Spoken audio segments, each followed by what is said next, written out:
एक जंगल में एक जंगली गधा रहता था। उसके कोई दोस्त नहीं थे और वह अकेला ही रहता था। एक दिन एक शेर उस गधे को देखकर उसके पास आया और कहा, क्या बात है? तुम इतने उदास क्यों दिख रहे हो? गधे ने शेर से कहा, मेरे कोई दोस्त नहीं है और मैं बहुत अकेला महसूस करता हूँ। शेर ने उसे ढांढस बंधाया और कहा, चिंता मत करो, मैं तुम्हारा दोस्त बनूंगा। उस दिन से गधा और शेर अच्छे दोस्त बन गए। वे हमेशा साथ में रहते थे। एक चांदनी रात में गधा और शेर जंगल में घूम रहे थे। वे एक गांव के पास पहुंचे जहां एक बाग था। गधे ने कहा, वाह, ये फल कितने स्वादिष्ट दिख रहे हैं। आओ हम थोड़े खाएं। शेर ने कहा, ठीक है, लेकिन चुपचाप खाना। वे दोनों बाग में घुस गए और फल खाने लगे।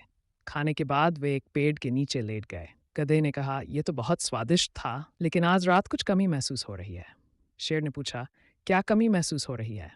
गधे ने कहा, संगीत की कमी महसूस हो रही है। शेर ने पूछा, संगीत कहाँ से लाएंगे? गधे ने कहा, क्या तुम्हें पता नहीं है कि मैं एक अच्छा गायक हूँ? शेर चौंक गया और कहा, याद रखो, हम एक बाग में हैं। अगर किसान हमें सुन लेगा तो हमें मुश्किल हो सकती है। अगर तुम गाना चाहते हो तो चलो यहाँ से दूर चले जाएं। गधे ने कहा, तुम मुझ पर विश्वास नहीं करते? मेरी आवाज़ सुनो।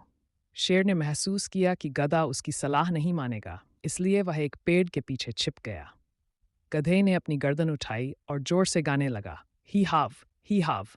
किसान ने गधे की आवाज़ सुनी और डंडों के साथ दौड़ आया। उसने गधे को इतनी बुरी तरह से पीटा कि गधा दर्द से कराह उठा। किसान जाने के बाद शेर अपने दोस्त के पास आया और कहा, क्या यही है तुम्हारी गायन प्रतिभा का इनाम? गधे ने कहा, वे लोग अच्छा संगीत नहीं समझते।